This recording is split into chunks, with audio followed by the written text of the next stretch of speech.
Those in the tech space may remember the year 2022 as the year that generative artificial intelligence was born.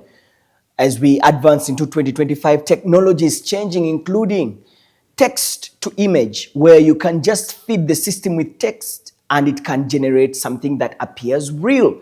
But with that has come misinformation and disinformation. Perhaps a subject for us to discuss as we get into the elections. Hello and welcome to the Hard Questions. I'm Solomon Serwanja. On this episode, we take a deep dive into artificial intelligence, social media manipulation as we get into Uganda's election. My special guest today is Raymond Mujuni. Raymond Mujuni is the Deputy Executive Director of the African Institute for Investigative Journalism. Ray, thank you so much for joining us today. It's good to have you back on this seat. Thank you so much. I don't know if you say I'm joining you because I am still here. I'm in the building. Simon Kasete was telling me, now you're going to interview the Deputy Executive Director. I said, yeah, because he comes on board with a great wealth of experience. But Ray, perhaps we can start with this whole thing of artificial intelligence. I don't know if we should be scared, but to put the record straight, there's a video that went viral of me interviewing you. And I remember I interviewed you on the show. And we are talking about Uganda's foreign policy and, everything, international relations. And then, boom, there's a video that was generated out of artificial intelligence of me interviewing you about a scheme of finance. And someone sent it to me and said, look, Solomon, is this real? Because I want to invest. It's so good to be true. And it made it so real that it was difficult for you people to notice it as artificial intelligence. And that is scary. It is. To be fair, yes, all forms of technology come with their downsides. All forms of technology without ethical limitations have massive downsides. And I think that for AI, we're still in the early phases. People do not know the full capacities that are available. For example, people just say the word GPT, but GPT itself is to be generative, to be pre-trained, and to transform. That's a massive power at the disposal of a tool. So watching the video, even I was shocked. This actually sounds like me. Did I actually say these things? But that's the crisis that we have, that there are no ethical limitations to internet usage and there are no ethical limitations to AI usage at the moment. And no matter the amount of times that we've reported this video, whether it's on Instagram, whether it's on Facebook, it's not been brought down. So now the question is, who has the responsibility of bringing it down? Because my face, your face are in there. We've complained to Meta, which is the company that has this information. What are they doing about this generative AI on their platforms? The thin line between what is factual and what is not is increasingly becoming blurry, because think about it. I had a friend who is well educated and schooled, and he told me, I want to invest. Where do I start from? And I'm like, look, that is not true. That is fake news. That is AI stuff, generated content. And what was even more disturbing is that the people who did this actually paid to these social media platforms to run it as an ad. So as you're scrolling on your timeline, it will appear. It will appear on Instagram, it will appear on Facebook, it will appear everywhere. I mean, it sort of baffled me that the spaces for advertising and marketing for the companies, social media guys who are running social media companies, they can't even notice that this is not real. And, they keep putting it on people's timelines and spreading false information. Yeah, but ultimately, we have to accept that it's the technology giants that have the biggest responsibility towards stopping that kind of information. You and I can complain, for example, we can report that content. People who know us might say this is not content that's in tandem with these two people. They might call us to find out whether it's the truth or not. But ultimately, the responsibility rests with Meta. Meta is the one that has to say these adverts appear on our platform. They are generative AI. They're in the likeness of people who have already complained about them. So we need to take them down and identify the actors that brought them onto the platform, and then have sanctions on those actors. So how that happens is a matter that the world is still too early in the stage to find out. And every day they, grow this artificial intelligence to learn more. It's machine learning. So if it did not get it the other time, it will get it again. It will get it again. It will get it again, and it will perfect it. Yeah, and that's what being generated. That's what being pre-trained is about. Every day that you feed information into an AI system, it's learning, it's training. It's, for example, learning. Solomon doesn't like this kind of answer. Maybe he likes this kind of answer. Solomon likes more numbers in his answers, so I need to put a little bit more numbers in this. And there's a beauty in that. The beauty is that the scale of innovation can grow. I tell people there are two downsides. I wouldn't want to fight AI because there's a fantastic story, for example. You wouldn't know this, but one of the quickest identifiers for cancer now has come from AI being able to tell at a counter till every time you pass the supermarket and use the counter till. You put a barcode, that barcode generates the product number, and that product number is then brought onto the screen and you pay. Someone sat down and said, but this could also be a cancer cure. If cells, blood cells, can be taken through this barcode, then a generative AI can identify if these cells are manufacturing themselves in such a way that they would be cancerous. So now, one of the greatest innovations for AI is that we are finding quicker identification for cancer from an artificial intelligence tool. Number two, it quickened the capacity for people to research. Tons and tons of documents. You could hand me right now 11,000 documents, and I'll put them into an AI system, and I'll start asking questions of those documents that it will generate. That's a good thing. Previously, people had to research hundreds of years to arrive at a small thing. When you think about a small equation like E equals to MC2, that took almost 20 years to generate. Today, you can do that in just 1 day, in 2 days. So I wouldn't say that there are only downsides. There are so many good sides that have come with generative AI. But there must be ethical limitations to use of AI. And I think that's where the conversation needs to go. One of my favorite tools is DeepSeek. You can just sort of put it in there and it has, I agree with you entirely that artificial intelligence is here with us to make life better. It has been incorporated on WhatsApp. You can ask, the AI tool on WhatsApp to tell you anything. Gemini on Google, it's all these different tools are really helping us to get better, to learn better, to learn. I was with one of my professors who was arguing that artificial intelligence, do not use AI in my work, and I don't want to see any AI anywhere. How is he going to be able to tell? Maybe there are also AI fact checking, even that can notice that this work is AI. And that's the crisis with not the crisis, but you see the thing with pre-training is that if you, Solomon, consistently write and run your essays through, say, ChatGPT or through Gemini or through DeepSeek will learn your writing style and it will start to generate according to your writing style. So even if you write an article right now, whilst I'm looking at you and we take it through a generative AI, it's very likely that AI will say, this is an AI-generated article because it's seen your writing style. It's very difficult to actually identify AI-written work unless you know the person and the character of the person from before.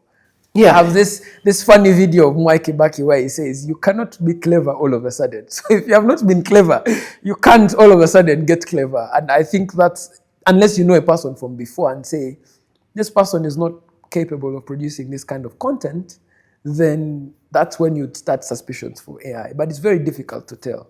A friend of mine called me yesterday and she was telling me, look, we put out a call across Africa for people to share with us their concepts and work around this particular study.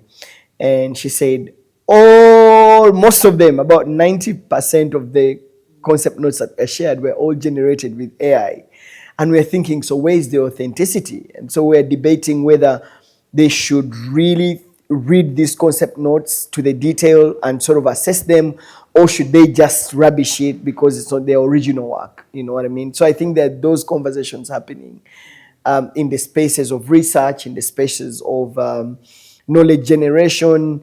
But you and I have had a conversation that the way we studied at school cannot be the same way our children are studying now with AI taking center stage everywhere. Yeah, I mean, we went through an education system which prioritized memorization of information. I don't think our children should prioritize memorization of information, because now there are tools that can do that for them. Now, interpretation of that information is, I think, where our children are, which is handed different sets of information. How do I interpret it differently? Nobody needs to know old Vigorge, why someone shifted the capital from Muscat to... It's unimportant. Anytime you ask the question, I'll just put it in generative AI and get you an answer.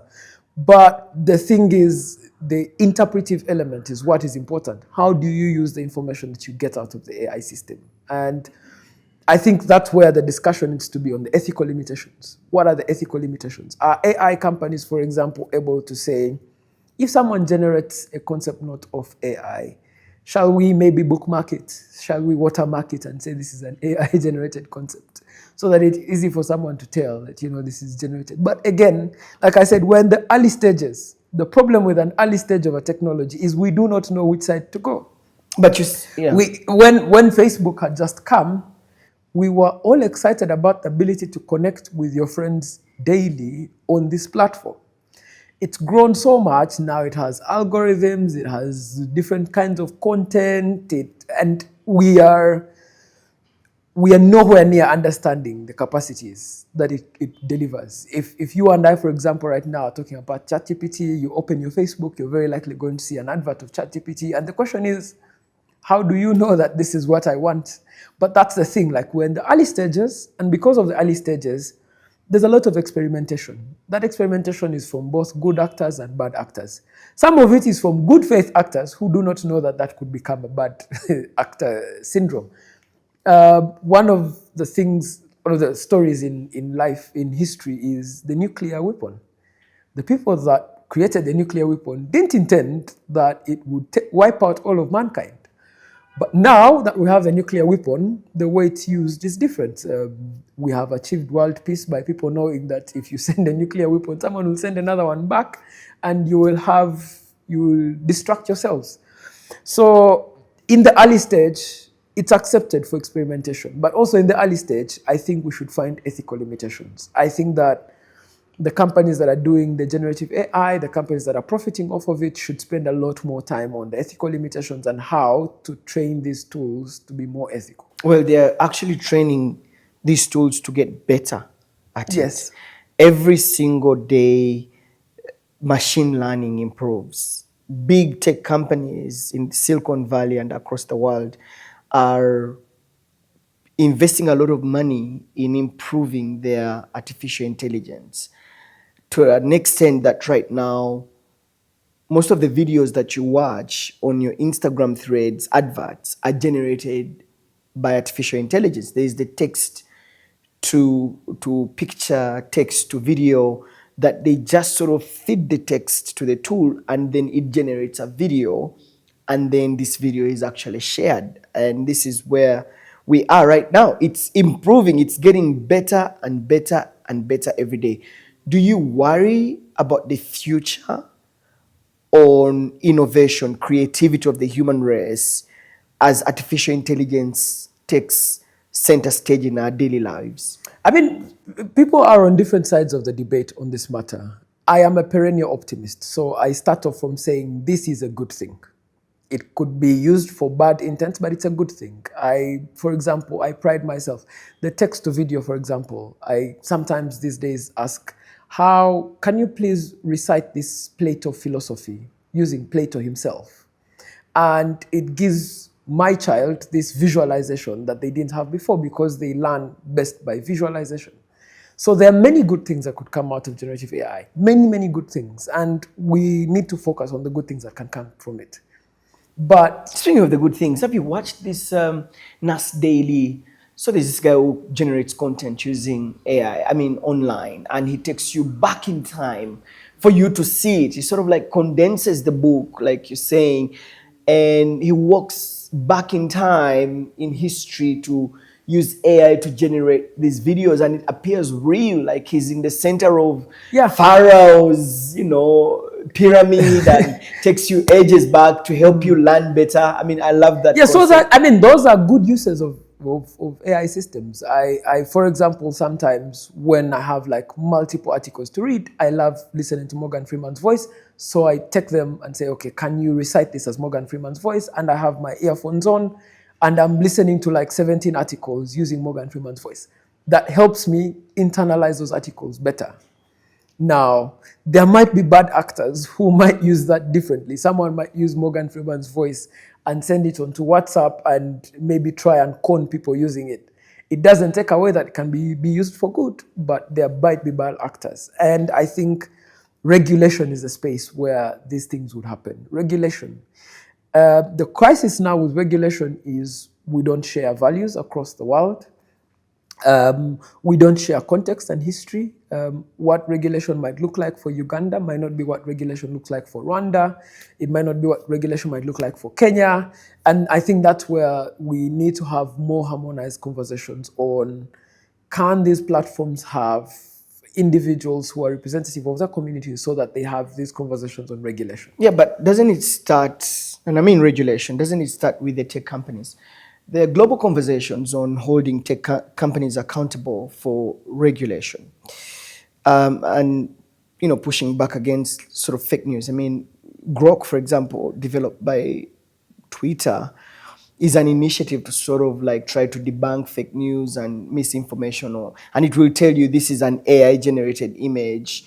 I mean, if you ask it, Yeah. I think Meta as well is trying to develop, all these tools to help debunk some of this information along the way. But solely the responsibility falls on these tech companies, doesn't it? I don't know if you can rest all the responsibility on the tech companies, because those companies also have structures that are difficult to understand. So, for example, is Facebook an Irish company? Is it a US company? When they operate on Ugandan soil, can they be limited by Ugandan regulation? How do you enforce that regulation? For example, our video is on Facebook. Facebook is blocked in Uganda. If I am to follow all the laws of Uganda, I shouldn't be able to access Facebook. So how do I complain that someone is using my likeness to sort of attract people into a betting scam? So I think that the future of regulation is a combined, and it's an international cooperation moment. This idea that only one country can generate regulation or only the tech companies can generate regulation, I think we have to let it go. First of all, tech companies are profit makers from these generative AI systems. So they are not, because of the nature of profit, they are not willing to scale down the amount of profit they're going to get by making regulation that might eat away at their profit margins. Tech companies themselves sometimes do not understand the tech systems they've created. The makers of ChatGPT have been very honest to say, we didn't fully well understand what this thing could generate. Some of the founders of generative AI, like Bill Gates, have now written books to say, maybe we didn't understand fully well what would come out of this. And that calls now for global regulation. We had this moment in the 2000s where it was the Microsofts, it was the Apples, and we got a way to regulate them. Now, the moment has come for tech companies to be regulated. And there are pointers, they're really pointers there. I read a guy called Yanis Varoufakis. He's written a very impressive book called Techno-Feudalism, where he says tech companies have become bigger than states. And that's true. The CEO of Facebook is not in any way, first of all, they might even be stateless because they might operate for more than one state at any given time. So how do you bring regulation such a person? The US Congress can summon the CEO of Facebook. Can the Ugandan Parliament summon the CEO of Facebook for a matter like the use of our likeness? So those things we need to codify them. I mean, Zuckerberg was someone that the EU, yes, to explain. Exactly. Yeah. You need to codify them. And I've seen now countries are starting to take this hostile stance. So we've seen countries which have, for example, blocked usage of social media for people under the age of 16. We're seeing countries now which are saying, we love your social media platform, but we will take control of the algorithm in the platform. That's what has happened to TikTok. A US company called Oracle is going to take charge of the algorithm. We've seen countries where people have said, we'll just block all your social media sites in this country, and you will not use them in this country. And that might be where we start from before we get a full I solution. mean, China, for example, has done that. Yes, Uganda too has blocked Facebook. Facebook, I know. Yeah, because of yeah, certainly. Social media is going to be very central as we get into election. I thought that we could now sort of shift gears and put it in context with, how social media can manipulate narratives online, and how the artificial intelligence element is even going to advance it. So we know that Uganda is going to elections, and a lot of the political warfare is going to be fought online, where we're going to have, armies assembled to push certain narratives for candidates against candidates, spreading misinformation, disinformation, sometimes facts online to sort of portray the other candidate in a certain way. How do you see AI, an integration of AI and social media manipulation as Uganda gets into elections? I start off by saying we are nowhere near prepared for what could happen to online usage. And I don't even think switching off the internet is an outcome that might help manage what might come from the internet. I think that, one, the regulatory bodies like UCC are not doing anywhere near enough. They're approaching regulation from the point of, can we block usage of platforms by people?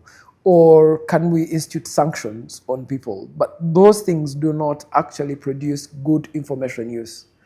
So what is an election? An election is a political contestation moment.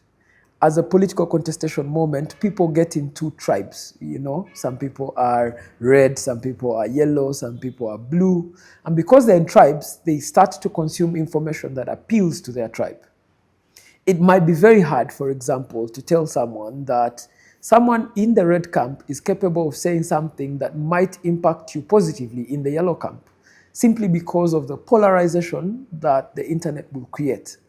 Now, how do you approach a polarization like that? I don't think you approach that polarization by stopping some people from speaking, or I don't think you approach that polarization from saying, let's put sanctions on some of the actors that are speaking. You need to have, one, a wholesome approach to it. And that wholesome approach is to say, who are the biggest drivers of the information ecosystem? Some of the biggest drivers of the information ecosystem are traditional media houses.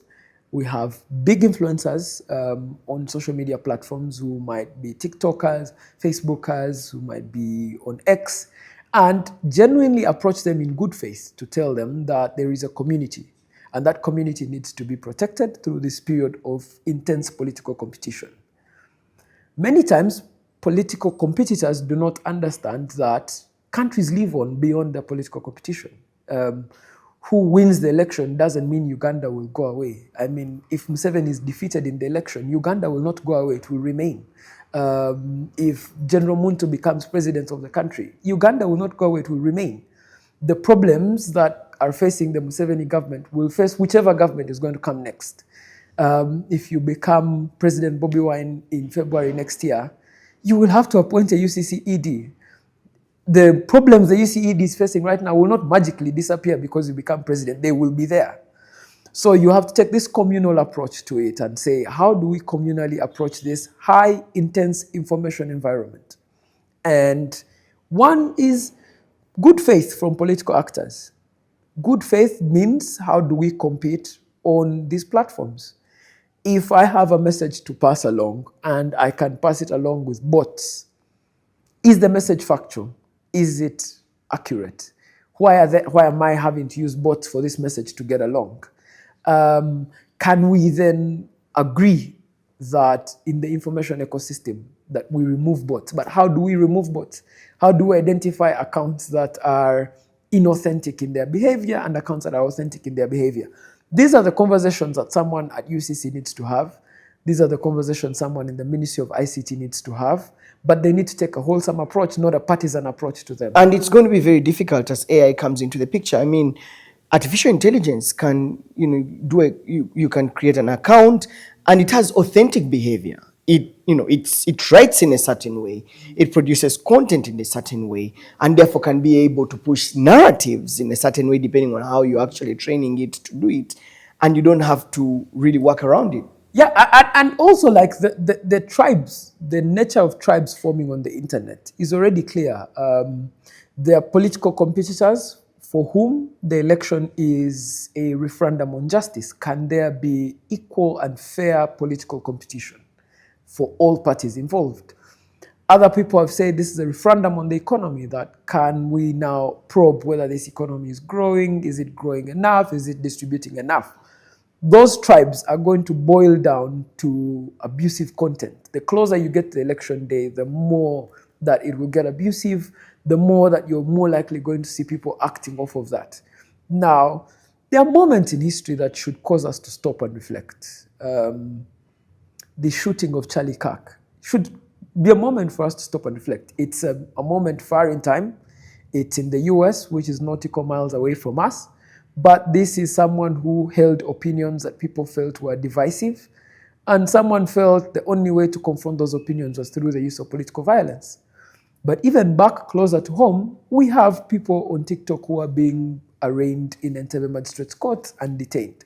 We have, I've just seen the curious case now, which I'm trying to find fact for, that a journalist asked the president about congestion in a particular hospital. The prime minister went to visit the hospital, found the congestion as the journalist had said it was, but the interpretation of the congestion from the prime minister was that, the congestion is because doctors are actually working. So they've detained the journalist apparently, and they're forcing the journalist to make an apology. Those things we need to confront them on a day-to-day basis. But and the reason I say a wholesome approach is that people need to get out of this moment of partisan political contestation and realize that this violence that they are generating out of political competition could actually lead to a breakdown in society. People could get into that moment of polarity where they say, you know what, the only way out is through political violence, and you don't want to get back to that. Countries like Uganda have unique histories. We don't have to look far for political violence. We've had political violence all through our years. The current constitution is an outcome of political violence. The previous constitution was overthrown through political violence. Our independence movement was overthrown because of political violence. So we don't need to look far. We have a history of political violence. We need to look it in the face and say, this is where. These conversations are actually going to happen online, Ray, because when we studied the previous elections, I think the Institute, together with the Konrad Adenauer Stiftung, published a paper on manipulation, digital voter manipulation, how the elections were manipulated and the narratives.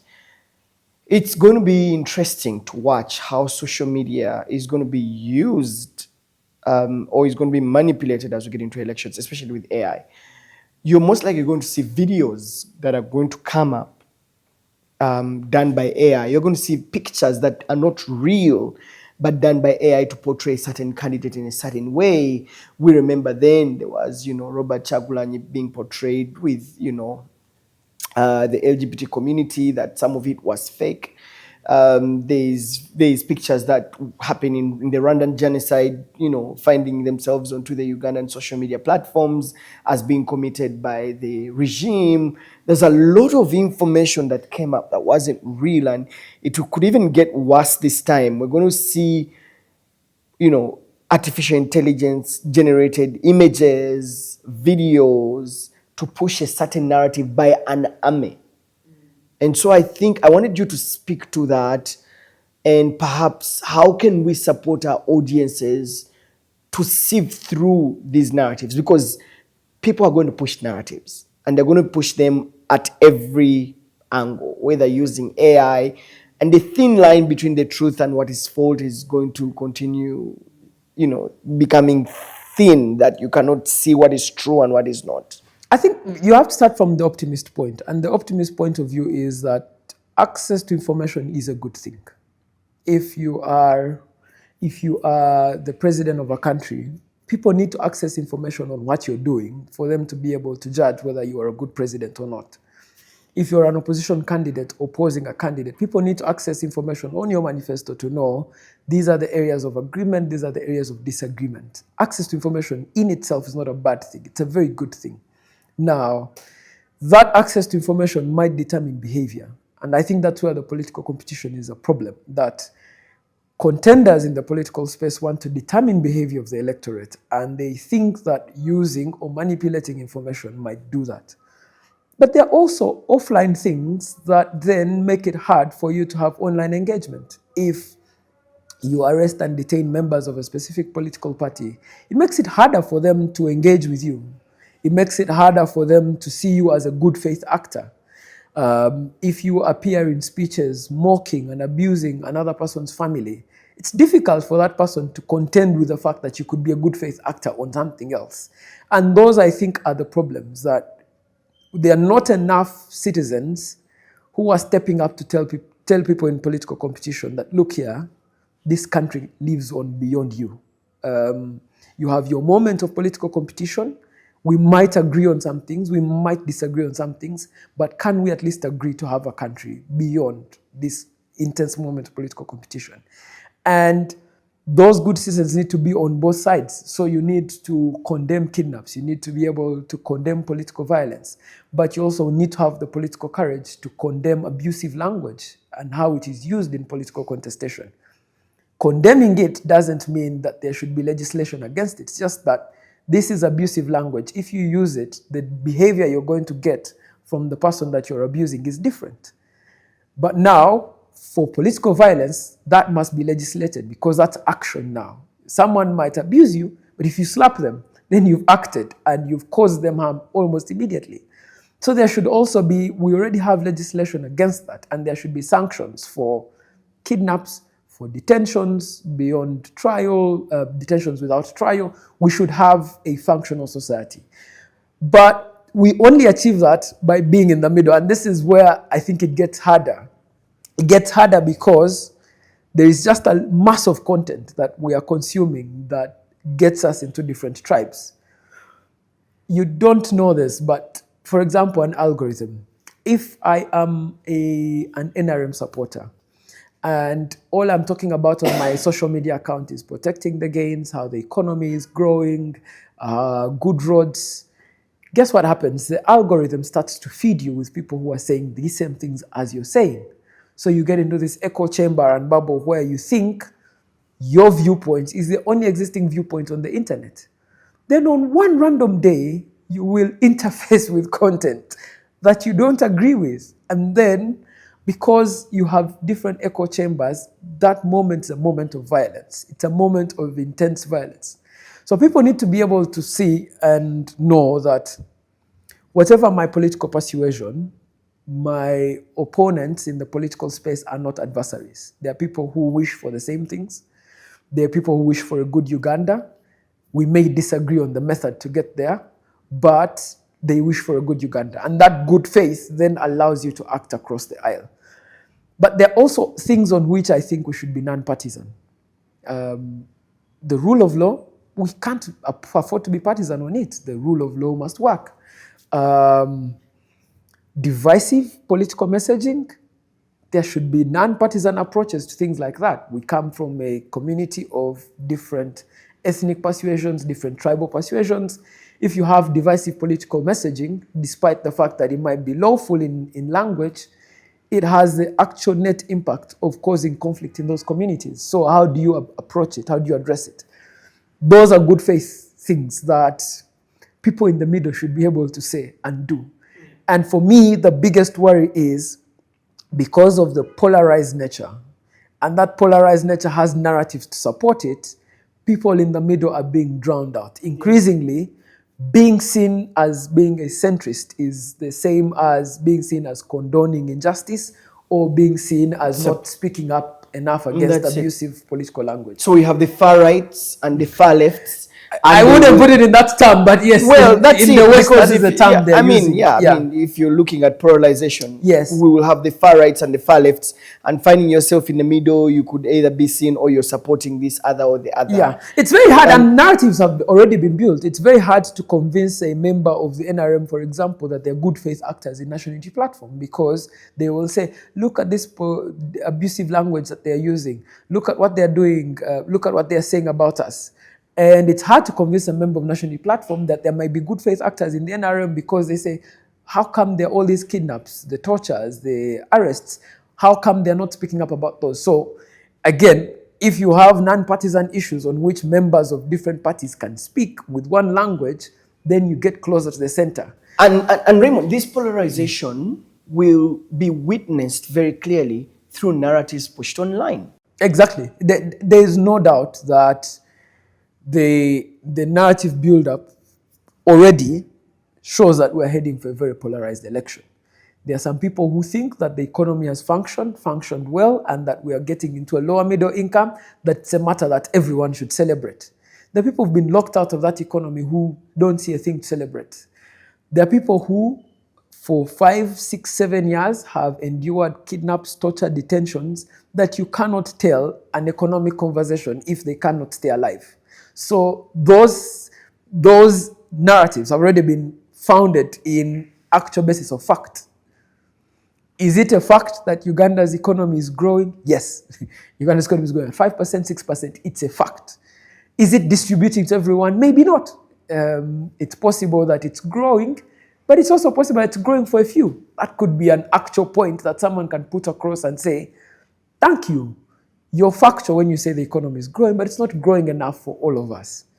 Is it true that there are kidnaps, tortures, and detentions? Yes, that's a matter of fact. It's true. But it's also true that there's abusive and divisive political language coming from the opposition. Yes. Is it being enabled by the kidnaps and tortures? Maybe. So can we start to address that matter? And for me, the crisis is the lack of political courage. The lack of political courage. There are very few people who have the courage to say, look here, you might be my friend, I might have your phone number, we might be family members, but this thing that you're doing is wrong, and this is how it is wrong. And I think that's really where we need to get. Yeah. You know, you've talked about polarization, and I think that we're going to see it very clearly as we advance into elections online. And, you know, what social media has done is to break barriers and borders. We can no longer discuss the politics within this small bubble of Uganda. We're now discussing politics at a geopolitical level. I mean, and social media unites us, and that also comes with foreign interference into local politics. In the past, we have had several reports that have spoken about how the foreign interference in countries' elections is vivid, especially through leading narratives online. Do you see that coming in Uganda's politics? Yes, it's definitely going to come. There are many actors who are interested in the political trajectory of Uganda. Those actors are on both sides of the divide. Those actors do not live in the sovereign boundaries of Uganda, and they want to influence the behavior of Uganda. There are actors who feel, for example, that Uganda should remain this regional stability bulwark, guaranteeing peace in South Sudan, in the DRC, and they might want an outcome in the election that favors that. There are actors who feel that, Uganda is on the cusp of this economic development that we need to take charge of, and they might think that a candidate might advance that for them. Now, foreign interference is not the problem, but being able to guard against it is where the crisis is. We tend to say that, social media is just merely a platform. No, but social media is also a behavioral pattern, an outcome of behavioral patterns. The kind of content you consume determines the behavior of a person. It could also very likely be that an actor could cause apathy in the election. We've seen a lot of videos of violence. We've seen videos of how the election might be rigged. And that will cause apathy, and people will stay home and not go to vote the candidate that they think they deserve. And that's a crisis. All those are crises of democracy. The crisis of democracy is that it's an open project. You can't close it. It's an open project. People must be able to influence it. There are people who are in Uganda, for example, as migrants, Ethiopians, Eritreans, Sudanese who are here. They are vested in the political outcome of Uganda. They may not be vested by casting their ballot, but who you vote as the mayor of Kira might determine the rent prices of the Sudanese in Nalia. So they have a political vesting in how the election might come out. How do you guard against it? I don't have the answers. But being aware of the fact that there are foreign actors who will be interested in the outcome of Uganda's election is no doubt. Look, I can't agree more with you. When you sometimes analyze the two hashtags that were used in the previous election, I think steady progress and we're removing the dictator, some of that content was not entirely coming from here. It was, part of it was coming from out of here, but largely controlling narratives. So there is a behavior that, and because you have people seated in Nigeria or in Ghana pushing a hashtag to portray narratives in a certain way, and you think it's authentically coming from Ugandans.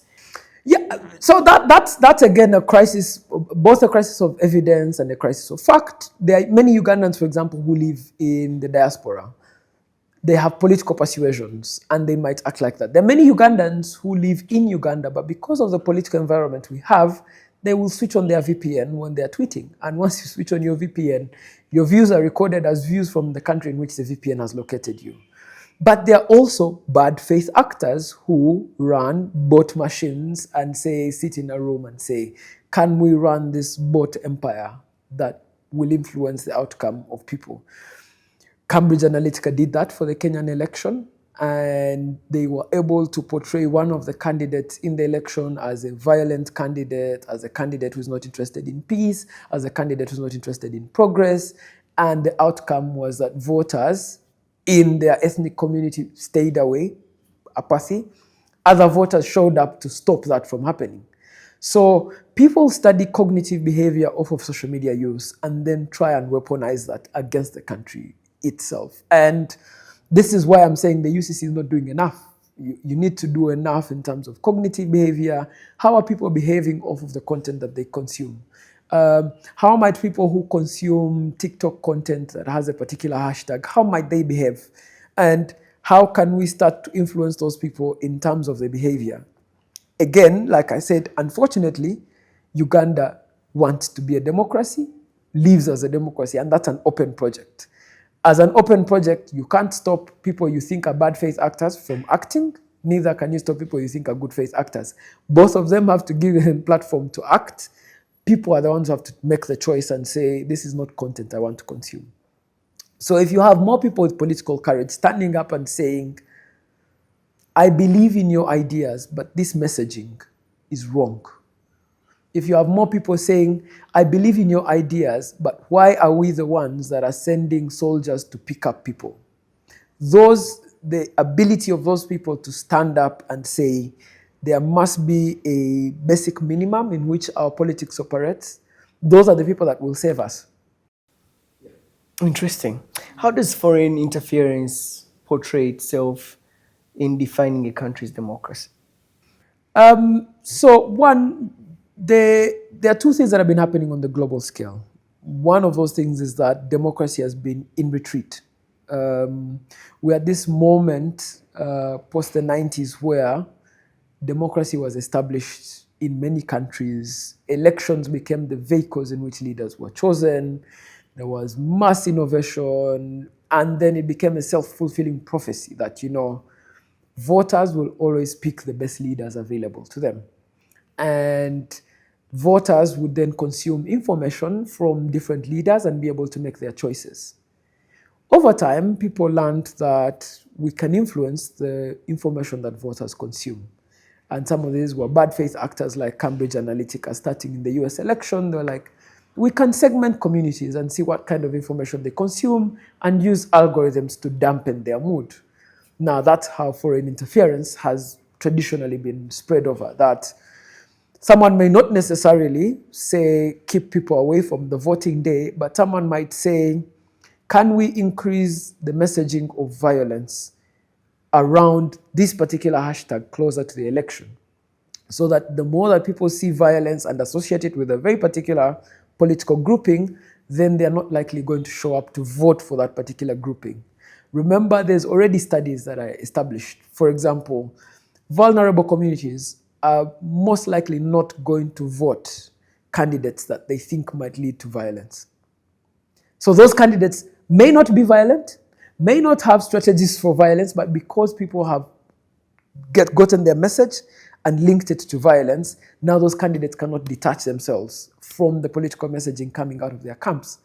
Other times, people take advantage of moments, you know. You might give an interview in which you say, I'm dismayed and disgusted by the system. That clip can be cut out, used out of context, and spread across communities. Now, what generative AI has done is that you don't even need that clip anymore. You can generate it if you want it and use it. We've seen messaging, for example, early on in the election, saying, you know, of the president, Yoweri Kaguta Museveni, saying, this is the last time I'm running, I will not run again. He didn't say those things. But that clip has been generated and it's making the rounds. So now, some people might show up to vote influenced by that messaging that, you know, this is the last time that this man is going to stand for the presidency. And that might influence the way they vote, either for him or against him. We've seen messaging where people say that foot soldiers of the National Unity Platform are violent. And that messaging uses generative AI. Every time that the foot soldiers messaging comes up on social media, people are in the accounts below posting violence under those tweets. Then it links them to violence, and then it makes it easy for people to justify actions against them. So when they arrest a foot soldier, someone might justify and say, oh yeah, I've seen a lot of violent content coming from these foot soldiers. Maybe it's a good thing that the state is stepping in, but someone has just influenced that.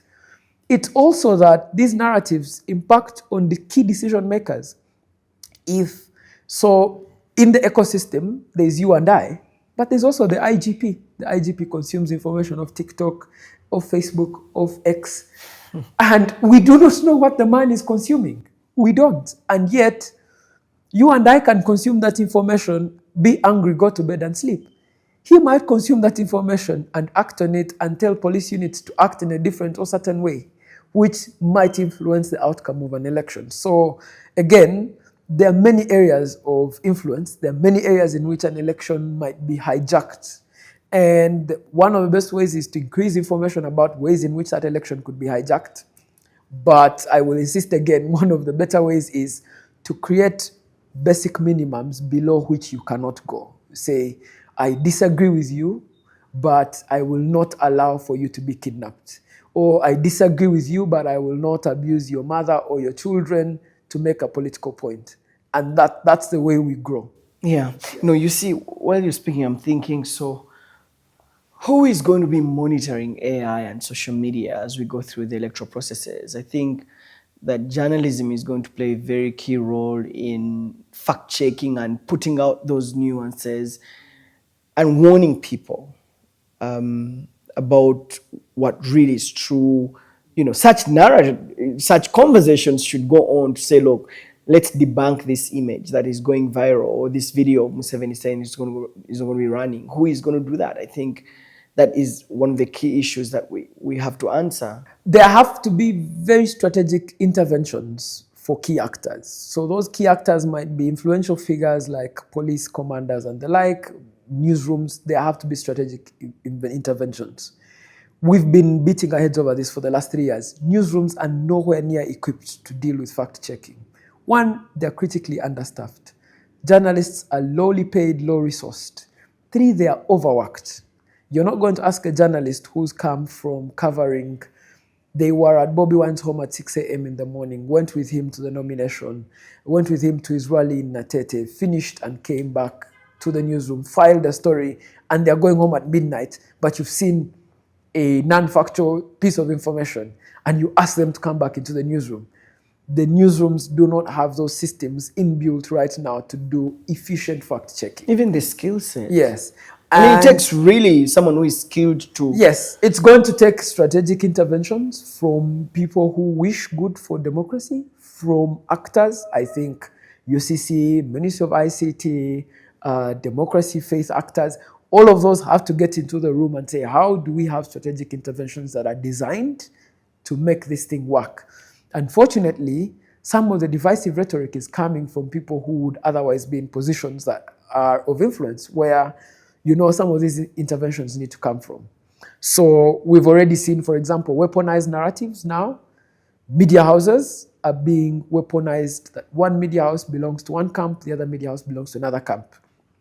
That's going to determine the treatment of the journalists from those media houses by both state and non-state actors. And that might determine also how the journalists approach news stories. If your newsroom is perceived to be in bed with a specific actor, whether that's true or not, you will think twice about the kind of information. You might have self-censorship. So how do we get newsrooms to have the courage to break those narratives and break those barriers?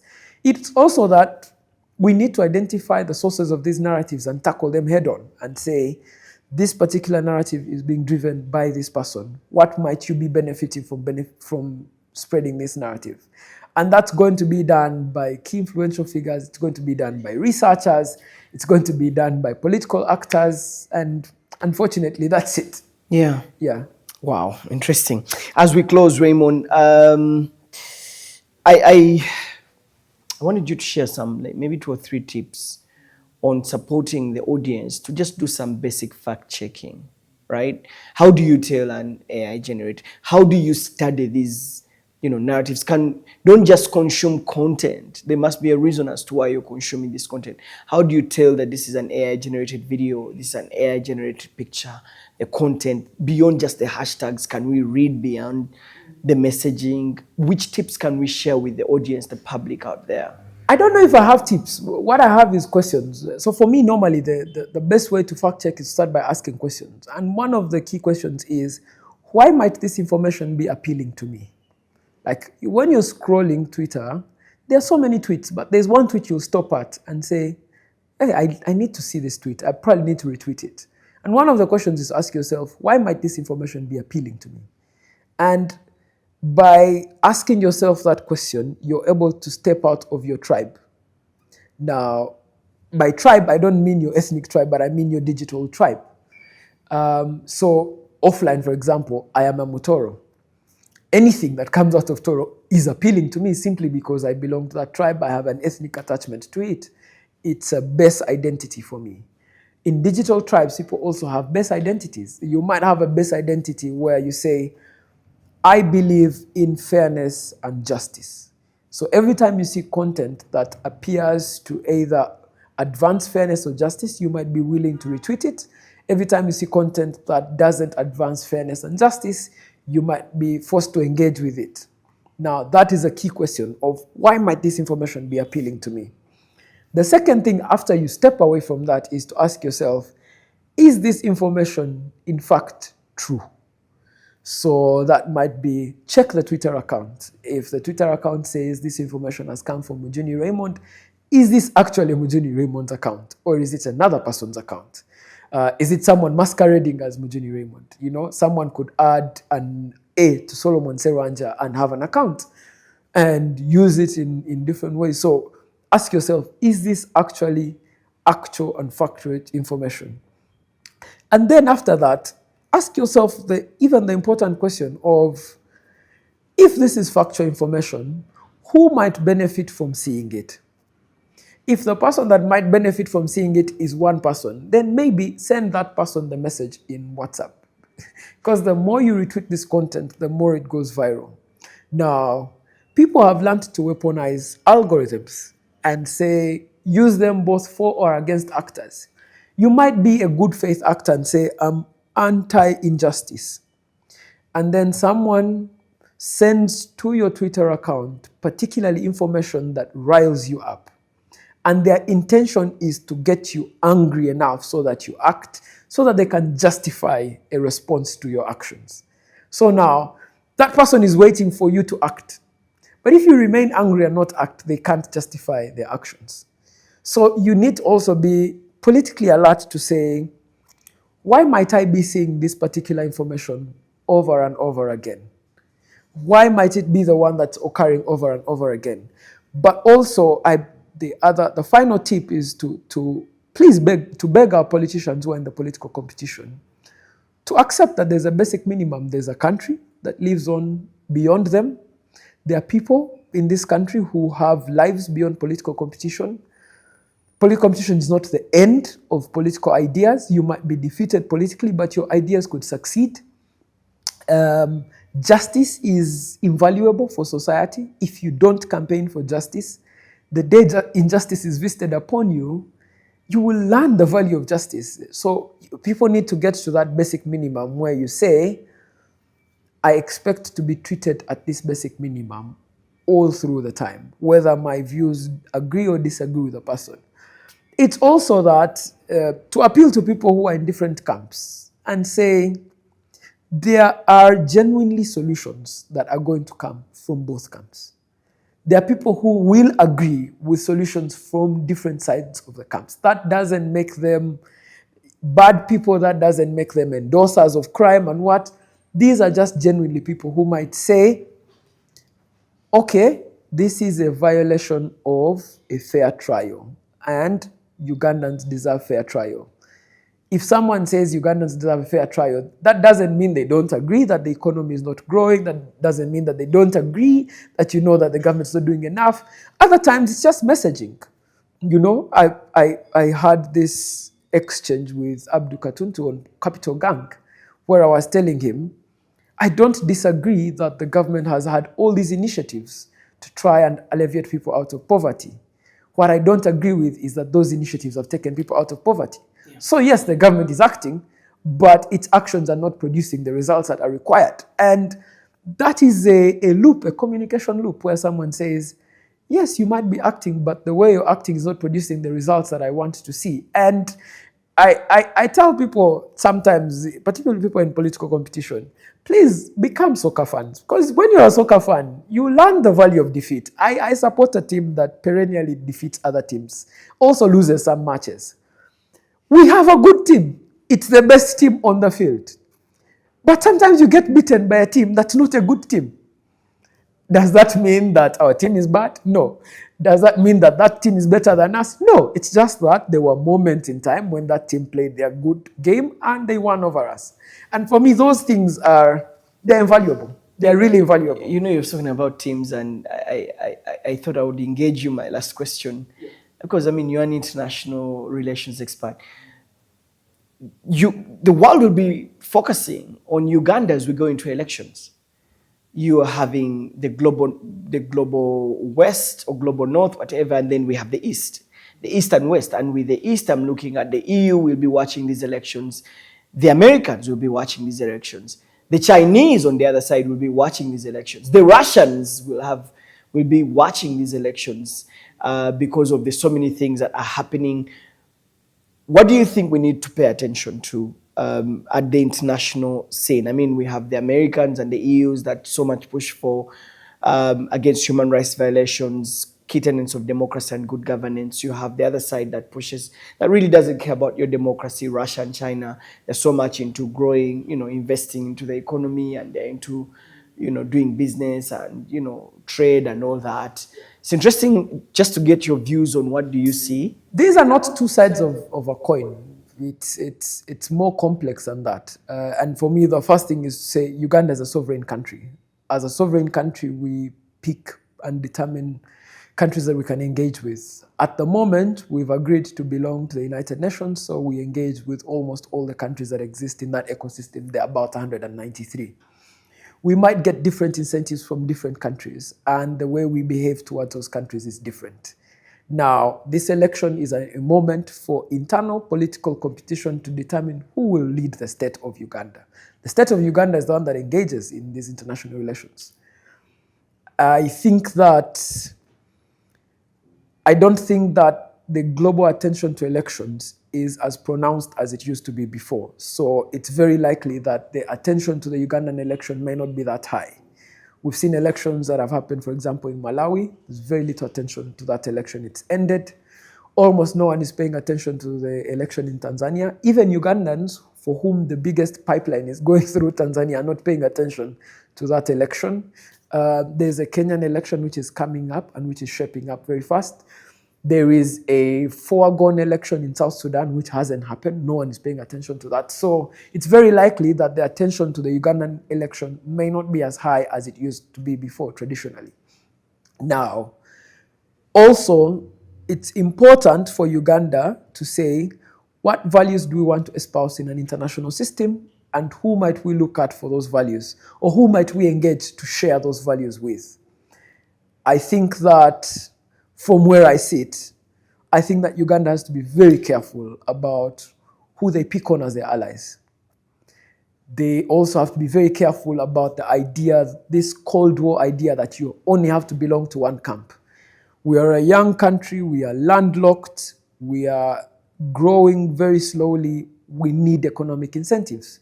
And we need to get those economic incentives from whoever is offering them, whether that's Russia, whether that's China, South Africa, the United States. We need to get those economic incentives. But as we get the economic incentives, we need to be careful about the political incentives that come with them. So, are we going to engage in business with you? Yes. But are we going to share all the political values you share? Maybe not. And this is the moment of complexity. Uganda should be able to stand up and say a violation of sovereign borders is wrong, because we are a sovereign country, we have borders, states which have been at conflict, and we understand what it means to violate sovereign borders. In fact, and this is a matter that people haven't paid attention to, Uganda is one of the few countries in the world that has been attacked by its neighbor, occupied by its neighbor, and run by its neighbor. Few countries in the world have had that in their lifetime. So what we're seeing, for example, in Russia and Ukraine, what Ukraine is suffering, Uganda suffered in the 1970s. The Tanzanian soldiers marched into Uganda, kicked away the government. Of course, some people didn't like the Idi Amin government, but it was the government of Uganda nonetheless. We were occupied. So we know a thing or two about someone expanding beyond the sovereign territorial borders and coming to your borders and wanting to take away your state and your government. And as a matter of principle, for us in the international stage, that should be a matter of principle. Now, does that mean that we endorse everything the West says? No. It just means that on this matter, we agree with the West. There are significant areas in which we disagree with the West. And again, the West in relation to who? When you have a campus and you're sitting in Uganda, the west of Uganda is the DRC. That's an important country to us. It's the country we share the longest borderline with. The east of Uganda is Kenya. We're a landlocked country. It's the country we send most of our exports to. So these terms, east and west, mean different things for us in Uganda. So I might be in tune. I might pay attention for a brief minute to what's happening between Russia and Ukraine. I might pay attention to what's happening between China and the US, but I need to pay critical attention to what's happening in the DRC because that's my west. I need to pay attention to Kenya because that's my east. I need to pay attention to Tanzania, that's my south. So everyone has their own direction and can define their own direction. And people should be able to respect sovereigns when they're defining their own direction. So I keep telling our friends in the NRM this, that you want to be a manufacturing hub in Uganda. How are you going to evacuate goods that you're manufacturing? You're only going to evacuate them through Kenya because you're landlocked. For that to happen, we need to believe in a system of international cooperation. We need to believe that countries can go through other countries and trade their goods. If we wish away a rules-based order in which international cooperation exists, then what's to stop the Kenyans from saying, okay, Uganda, none of your goods should get into Kenya?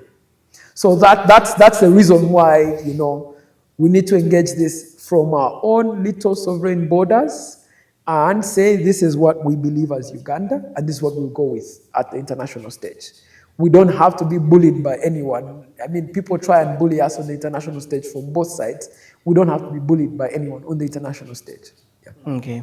Raymond, thank you. Thank you very much for your time. Thank you so much. I hope no one edits this video and generates new content from it. You were speaking and I'm thinking, okay, so guys are going to do another one like this to make it more authentic. But thank you very much, Raymond. Thank you, please. Well, we've been discussing social media manipulation, artificial intelligence, and some little bit of international relations in light with our elections. Again, it's my role to remind all of you that we are going to vote, so go and cast your ballot on that day when we go to determine our democracy through the ballot. I'm Solomon Serwanje. Thanks for watching. This is The Hard Questions.